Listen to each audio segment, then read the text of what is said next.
గాదే సాయి కృష్ణ మరి విజయవాడకు చెందినటువంటి 23 సంవత్సరాల యువకుడు. మరి అలాగే చాలా భవిష్యత్తు ఉన్నటువంటి యువకుడు అవటం.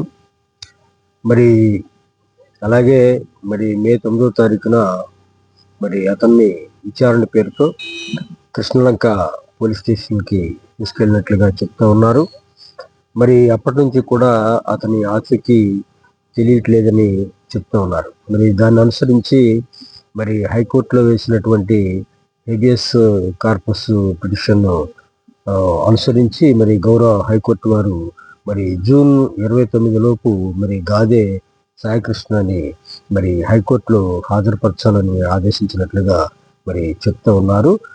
అయితే ఈ లోపులోనే గాదే సాయికృష్ణని లాకప్ డెత్ చేసినట్లుగా అతని బాడీని కృష్ణలంక శ్మశాన వాటికలో కాల్చి బూడిద చేసినట్లుగా, కనీసం ఆ బూడిద కూడా తల్లిదండ్రులకి అప్పగించినట్లుగా ఈ వార్తలు వస్తూ ఉండటం చాలా బాధాకరం. నిజంగా గనక అదే జరుగుంటే మాత్రం ఇది మాత్రం చాలా తీవ్రంగా పరిగణించవలసినటువంటి విషయం అని మాత్రం చెప్పక తప్పదు.